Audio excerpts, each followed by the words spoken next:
Welcome to USA Green Card Approved, your trusted guide to U.S. immigration success.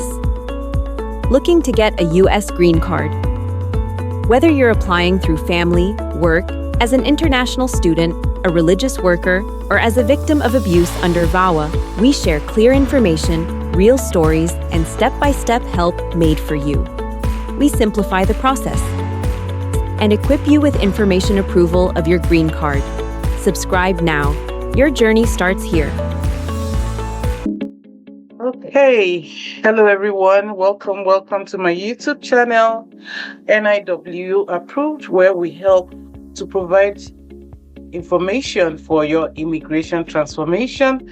Today I am so excited, super excited, because I have a very special person right here in front of us. And listen, talk is cheap. It's always best when we hear from the experts. So today I have a wonderful client of mine whose EB-1 case has been approved. Today he is a permanent resident of the United States, and I'm so thankful to God for him. I'm also thankful to God for his intelligence, his expertise, and how he has really developed himself and positioned himself to the point where he is now very useful to this wonderful country. Without further ado, guys, I am going to welcome a wonderful client of mine, Mr. Francis. Mr. Francis, you're welcome in Jesus' name. Thank you for having me. Amen. So without further ado, just tell us a little bit about your background, what you know, who you are. Yeah, I am I'm engineer Francis Edozuno, a materials and metallurgical engineer and researcher. I do research in material processing and development like alloys and composites. Wow. I also do research in the optimization of their properties and optimization of process parameters of materials so that their properties will be improved. Most of the materials I researched and developed working are applied in the automotive, aerospace, marine, and construction industries.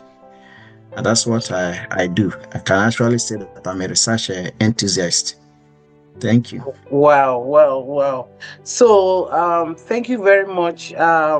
So today we're focusing on how you were able to, get your EB-1 case approved. Now, for our audience, the EB-1 green card pathway, NIW green card pathway, is a pathway for top-notch experts who have been able to really get to the top of their field, the creme de la creme of their field, the 1% in that field.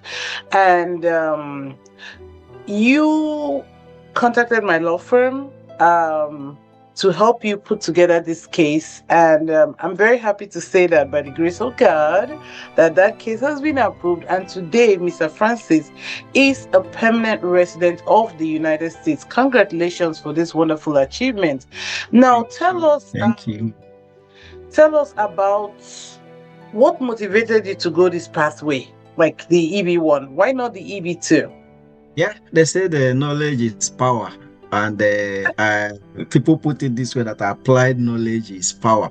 But when coming to United States, I think I don't have any information about the NIW, EB-1, EB-2 pathway. But we happened to have I think you had a conference December 2023. That's towards the end of the year. And they shared the link on one of the WhatsApp group that I belong. So we said, okay, let's join the conference and see the information section and have some information. So through the information, I think we got to know that there is an avenue to get your green card through the NIW without having to ask the industry, because the one I know is that you can apply for a job and the industry will file for you, which many of them will say in their job advert that we don't file for this, we don't file for that. Wow. So that was how the information came. And then we decided to work with the information, consulted the attorney. He told us about the EB-1 and the EB-2, not the green card not being current as at that time. And that from the way things looks, it's as if from my skills and experience, I qualify for the EB-1. And me going through the EB-1 requirement, the criteria, I look at it as a very high criteria. But when an expert has said so that you qualify, that we can give it a try. So I said, okay, there is no harm, like people say, there's no harm in trial. It's the when you try, if you did not succeed, you will now look at what makes you not to succeed. And we gave it a try, though it took some time to be able to make sure I have all the requirements, all the evidence gathered together finally till the time that the EB-1 was filed towards the middle of last year, and that is it. So it was information, and we tend to make use of the information. So that's why I said applied information is power. Excellent. And that's what we do on this channel, guys. We give out information. So I think I was hosting one of my sessions. He showed up. He took action. Listen, if you take information and you pocket it, you don't take action, then nothing is going to happen. I think the first thing he did was to contact my law firm, and then we did a consultation. Guys, there is no way anybody's going to take any EB-1 case without consultation, because the bar is very high, the standard is high. So we were able to talk with him, and we kind of just want to like go over some of his stats. His stats were phenomenal. It was fantastic. It was really wonderful. I think you have over 40 research papers, is that correct? Yeah, I have over 40. Without being ostentatious, I have over 50 publications, research publications, and about 10 book chapters. Yes. What about your Google citations? My Google citations is currently over 600 with amazing. A H index of 13 and I-10 index of 22. Wow. Can you explain to our audience what this index means? The H index of 13 means that every of your paper is cited at least 13 times within the last 5 years. Wow. That is the H. So it means that any paper you publish, if you have 50 papers, it means that each of that 50 papers are cited at least 13 times in the last 5 years. Then for I-10 index, it means that at least 10 of your paper, if you have I-10 index of 22, it means at least 10 of your papers are cited at least 22 times. So that's one of the things they use to rank professors, rank researchers. So if you have this, they say that at least if you are a professor, if you are an associate professor or assistant professor, you should be able to have H index or I-10 index. Awesome. What about your review of other people's work?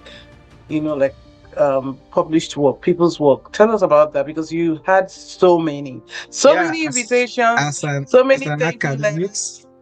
You cannot do without helping to review other people's publications. The way you submit your manuscript, other people are invited to review it, make comments on the suitability for publications or any corrections you need to make. Just like this year, I have two of my papers published in this January, and some of them you may submit and wait for 6 months, 3 months, 2 months. It will be going through review. And when the reviewers make comments, you respond, you make corrections, they go through it, and to make sure that what you publish is quality. So I have the privilege of being invited by various editors and publishers, like journals that are hosted in Elsevier, those hosted in Springer, those hosted in Taylor and Francis. I have several of them. I do reject a lot because it's quite a lot. Like today, I completed a review today for MDPI. MDPI is based in Switzerland. They are one of their journal processes. I submitted it today. So as a researcher, you should be able, that's one of the way it helps to build your knowledge of research, your understanding of what we have now, or the present context in research. If you don't review what other people are doing, you will not be able to also know what stage we are now in the research in that particular field. And it also positions you as an expert in that field, because the editors are reaching out to you because they know you are an expert and you can give an opinion to whether this material is worthy of acceptance and publishing in that field. And you do it in the field of your expertise, so that what you give will be an expert opinion, not just the extent, because you have to criticize the work, you have to make comments, constructive comments on whether the work, what are the things that should be corrected and the things that should not be corrected. So that is why. So I've been able to review for many top journals, over 15 of them, and some of them too I do receive every week. I receive tons of review invitation, and you cannot. One of the things we do is that don't accept what you cannot do. So I do receive and I do reject too, and give reasons for rejecting. So that is it. So the thing is this, you had so many review invitations, not just the invitations, because having the invitation is one thing. USCIS wants to see that you actually reviewed. And then we were able to produce evidence of maybe certificates or thank you emails, right? You had so many. And that just goes to show that indeed you are at the top of your field, because I don't see how you're going to have somebody getting over like 100 invitations, asking them to review very significant, materials if they are not top-notch in their field. So definitely, this was one of your strong piece of evidence showing that not only that you got the invitation, you actually did the work and you were acknowledged. That was amazing. Now let's talk about leading roles, or even critical roles, that leadership roles or even critical roles you held.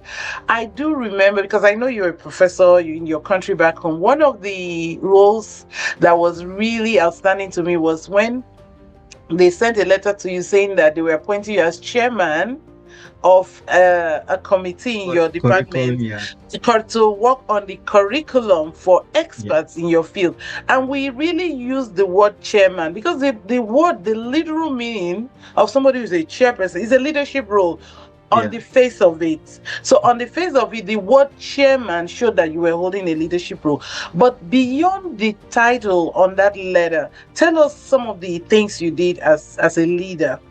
Yes, during my time with my university in Nigeria, I was appointed in the department as the chairman curriculum review committee. One of the terms of reference is to look at all the programs and all the courses that is being offered in the school, and to look at it, review the contents and make sure that it is up to date based on the industry quality standards, so that the graduates will be highly suited and fitted to the industry when they leave schools. And then recommend areas, changes that need to make after your review, and if there are courses or programs that we need to introduce and other things. So I think that's what we did. Wonderful. I am my committee, and we were able to review all the programs, all the courses, and then make recommendations. Then we also introduced about two courses that like we'll talk about. One of them is the engineering students. Most of the times they can design things, do things with their hands, make products, but the technical aspect of writing, technical report and technical presentation is lacking. So we introduce a course that is look at building engineering student skill in technical writing and technical presentation. So that's one of the things we did. So it was a very critical role. in the very critical, because one of the ways we explained it, because as attorneys, our job is to take hold of that piece of evidence and craft it in a way that will really meet the legal requirements in accordance with the regulations. And we're able to show that, like, it's not just something affecting like 2 or 3 people, right? We're talking of a whole department. You understand? So the role was very critical in that the reference, what you were asked to do, was going to impact lots and lots of students, not just for that time, but even incoming students. And then you are even affecting the workforce, because now we're sending out engineers who are really competent and able to do engineering writing, not just the technical aspect. So indeed, that was a very critical role. You did have some wonderful awards that we talked about, and just tell us 1 or 2 things about the awards. Yeah. One thing in research is that there are frivolous awards and there are recognized awards. Awesome. Some people, I do receive mail every day. Like as soon as you publish a new paper, you will receive mail from some predatory award givers. They say, "Come, we are going to give you award. We are research science this, research further this." But we will be careful to make sure that the awards are recognized. There are criteria and the reasons for giving the awards, and it's not Exactly. paid to get an award. So I was one of the award I got was a best research paper under Cogent Engineering. Cogent Engineering is a Taylor and Francis journal that publish sterling works in engineering, and Wow. it's an open access journals hosted by Taylor and Francis. It's one of the Q1 and Q2.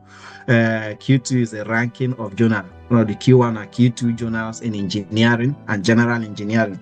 So the editors, they normally assess papers published within particular year and period, especially 1 year period, and then at the end of the year they will be able to determine which of the paper have the most impact cited, which of the paper were downloaded much, which of the paper that a lot of people have consulted, have viewed severally.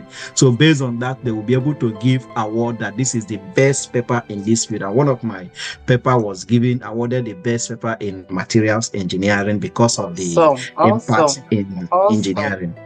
And aside from that, we also attend conferences, and during you make your presentations, industry experts are there, research experts are there. So they will look at and assess your presentation, your research work, what you have done. Is it worthy of getting an award? And at least in 2 of conferences that I attended in South Africa, in the University of Cape Peninsula University of Science and Technology in Cape Town, South Africa, I was given an award as the best research paper award. At least 2 of my researches, one from my PhD work and one from my work on polymer composite materials that I did. Awesome. So we're given best research. Yeah, in fact, the awards and recognition in a conference, because guess who are those who attend conferences? They're the best in the field. The mediocres don't really attend as much. These are the creme de la creme of the field, the industry. Now, for your presentation, you got an award, and that was amazing. And I know you worked with a team, and the good thing about this is that even if you are in a team, you still get credit for that award. So we were able to put together this award. It's not just enough to show an award, right?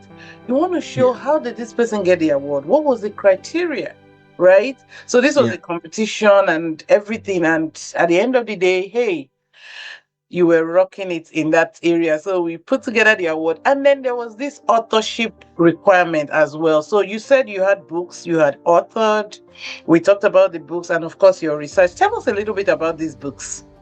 Yeah, the authorship criteria, you have to show that you have authored technical work, research works in journals. Original to you. Original to you, yeah. You show it by way of, I am part of the author, either the first author or the corresponding author. So in my research, one of my rules during my time in university, my lecturing time in Nigeria, is that I will always make a case in the department during meetings when we assign projects, research. I'll say that any research that is not publishable count me out. So when I was doing this thing, I didn't know that I was building for the future. But then any research that it cannot be published, there is no outcome. The only way I can show that I have done a work is to publish it, and other people all over the world to be able to read and reference it and make use of the output of the research or outcome of the research. So I was able to engage in researches that are publishable, that are acceptable internationally, and most of the research, I think over 67 or 70% of my publications, I am the first author, a corresponding author. So it's true.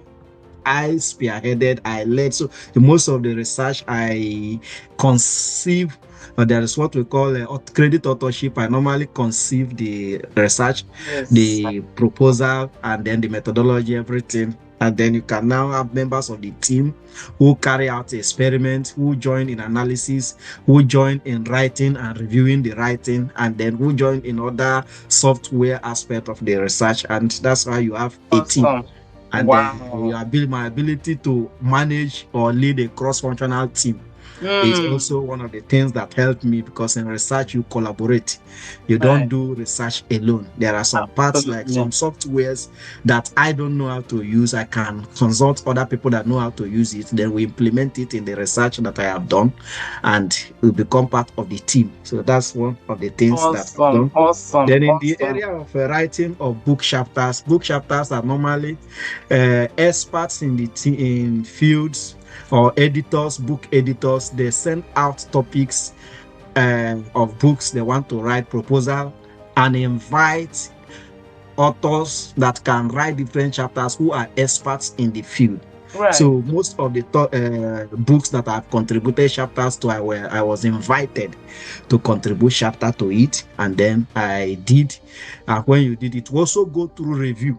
It goes through review. They don't just publish. Like, there's one of our book chapter now that since last year, I think for over 6 months, has been under review, and early this year they say it has been accepted for publication.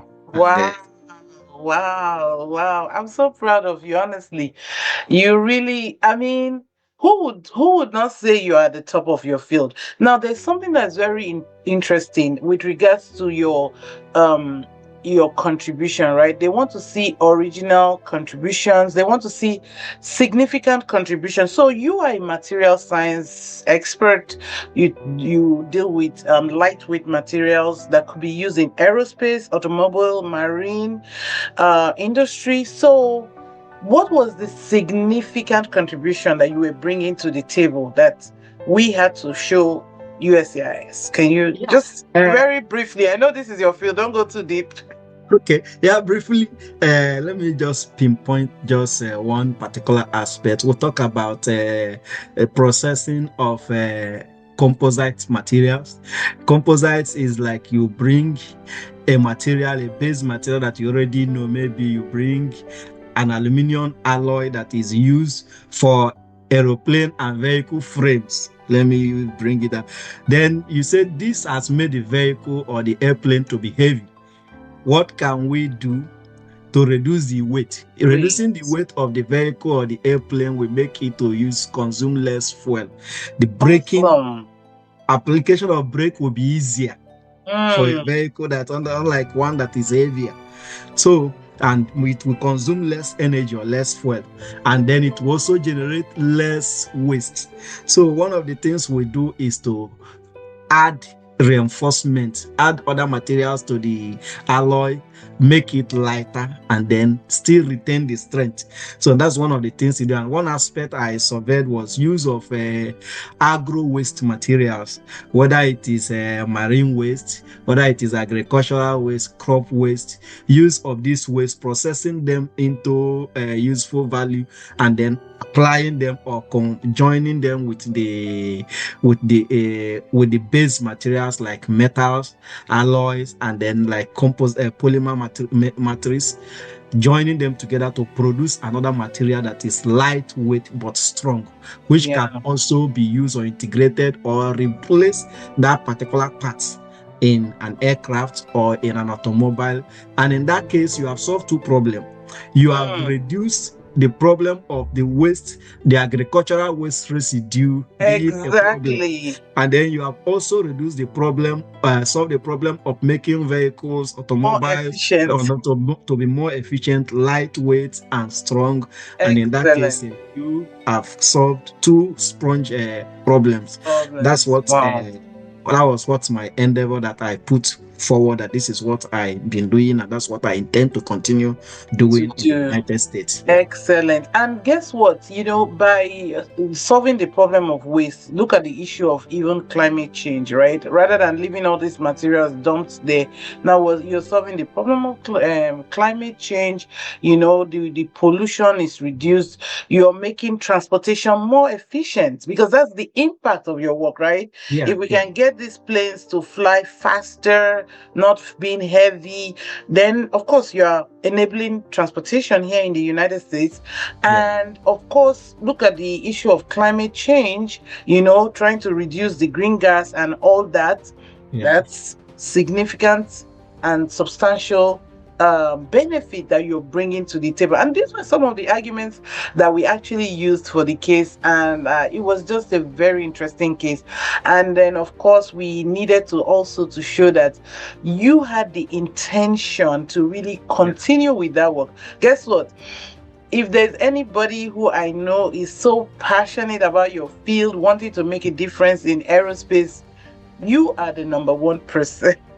So that was not even like a difficult thing, just trying to show your intention. Because sometimes the government wants to know that, okay, if you get this green card, what are you going to be doing with the green card here in the United States? Because we don't want people just saying, I'm going to do this and do that, and then they never, do that. But again, what do you say about your future plan and all that?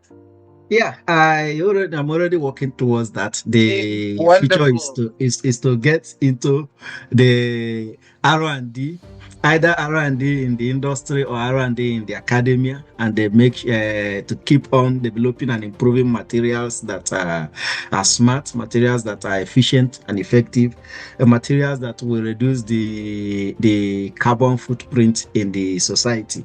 And that's what I'm doing.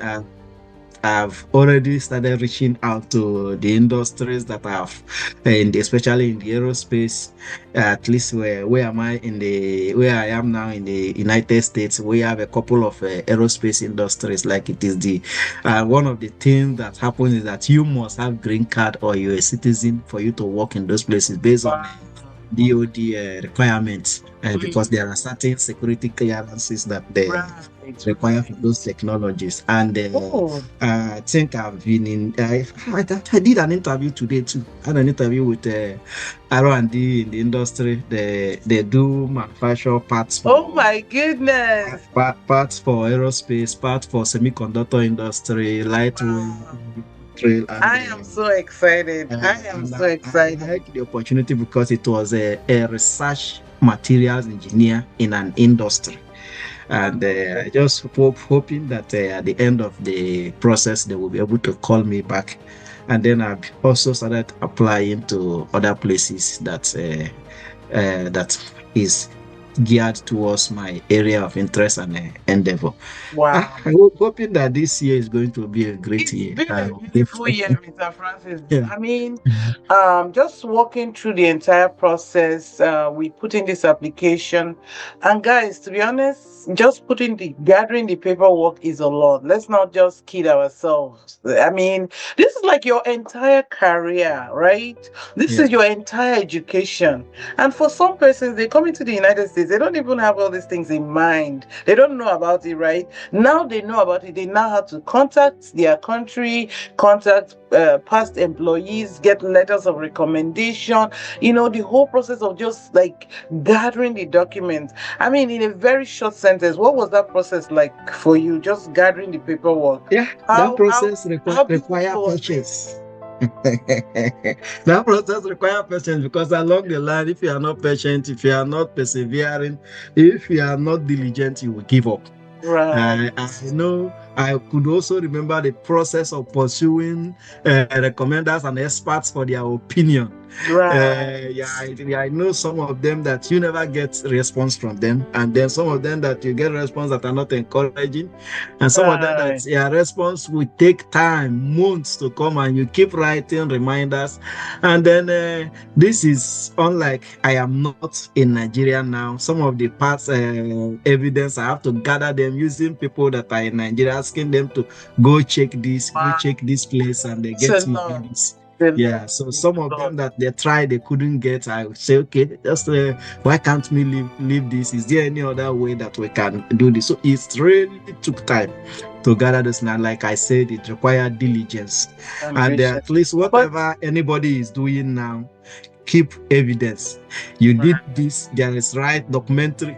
Put it. You don't know where it will matter tomorrow. That's one of the things. Wonderful, wonderful. So the truth of the matter is that let's not pretend here. This is a very documentary process, but again, it's well worth it because guess what? You did not even attend an interview, and well, you know what? Again, it's a little bit painful getting this process through, but at the end of the day, very worthwhile because one, you did not even have to attend an interview. Like that process of not even going through an interview, it cuts off a lot of stress. Yeah. Then, I mean, knowing that right now the sky is your limit, that transformation, listen, you are a PhD holder. If you get any job right now with any of these corporate institutions, I'm sure you're going to be getting a very good package. So that is transformation right there for you and your family.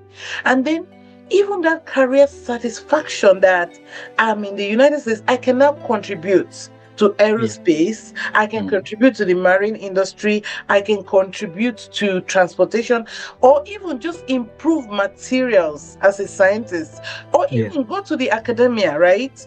And really give out that information to the next generation.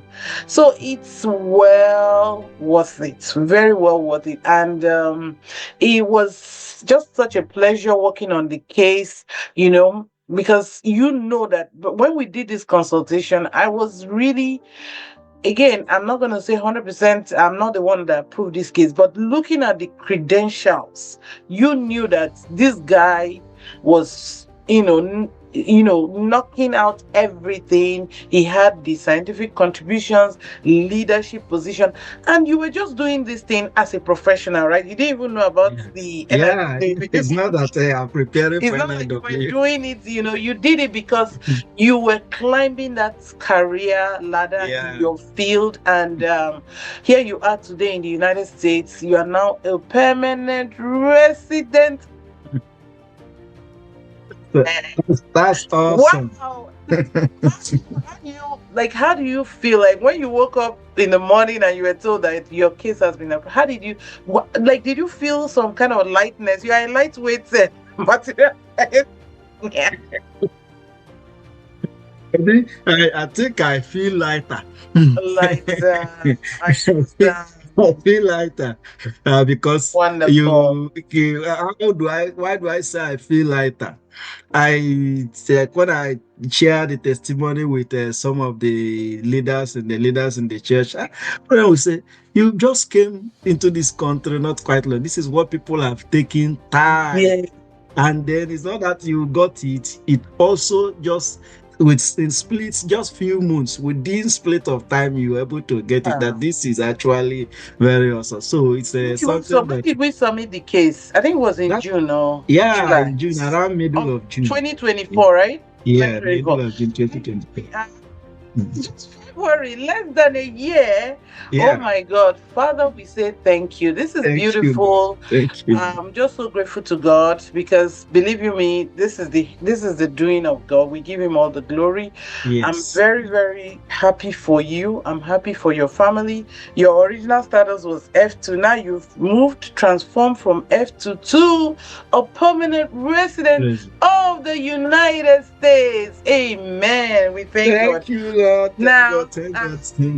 What advice do you have before I let you go What advice do you have for anybody out there who is really thinking? Some people overthink this process, right? You saw me doing a consultation. You did not know me. I mean, sorry, you saw me doing a presentation on green card. You did not know me. You just took that risk that, you know what, why don't I do a consultation? You paid for the consultation. Yeah. You hired me to do the service. And here you are, you have your green card. Now, what advice do you have for those who are thinking and overthinking? Some people overthink, right? Should I do this? Should I not do this? What advice do you have for them? And I said at the beginning, applied knowledge is power. Seek for information, something that is not clear. You are thinking and thinking, maybe because of the level of information you have about it, you may have to consult somebody who is vast in that aspect. The person may be able to clear what is making you have fears and doubts. So take a step. Don't cringe on your fear, your doubt. Do I have this? Do I have that? I don't know much about this. This is the only one I know. The more you seek for information this year and then take step, act on the information, you will see things will work out like magic. There must be other options. I don't know every option. The experts in the field, like the experts in immigration, will be able to tell you this option is suitable for you. This option is suitable for you. So take steps. This is New Year. Let it be part of your New Year resolution or New Year action plan. Right. Okay, we have come to the end of this series. Once again, Mr. Francis, God bless you. God bless your wife. God bless your kids. God bless America. You will get to the top of your field. God will prosper you in this land. You will be rocking it. You will be blessed, and you will fulfill the. And you know what? In about 5 years' time, you are coming back again for your citizenship, because now you're on your pathway to citizenship. We didn't even talk about that. Do you know you are on your pathway? Because after about 5 years in green card status, then you start the citizenship process, and voila, you become a citizen of this great country. God bless you, Mr. Francis. Thank you for coming in. Thank you. And guys, you heard it from the horse's mouth. This is real. This is genuine. And my prayer is that if this is something that you're interested in, go to our website, schedule the consultation. If this is right for you, we'll be able to tell you. On that note, God bless everyone. God bless America. Thank you. Thank you so much.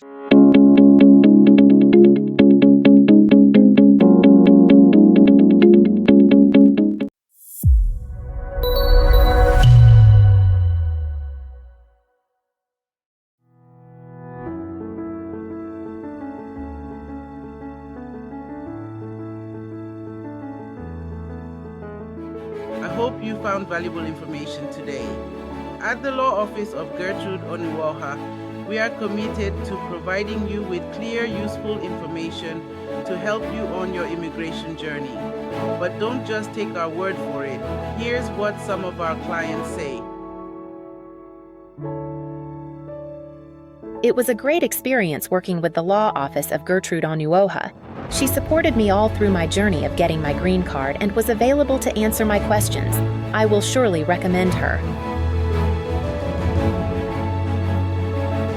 I had the privilege of working with the Law Office of Gertrude Onuoha for my National Interest Waiver Program, and I can't express enough gratitude for her exceptional services.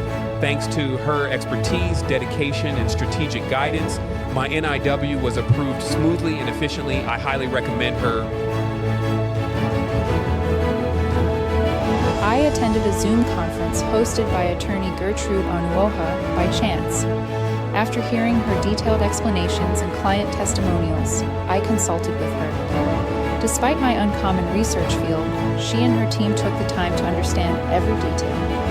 Thanks to their professionalism and thorough work, my EB-2 NIW application was successful. I highly recommend their services.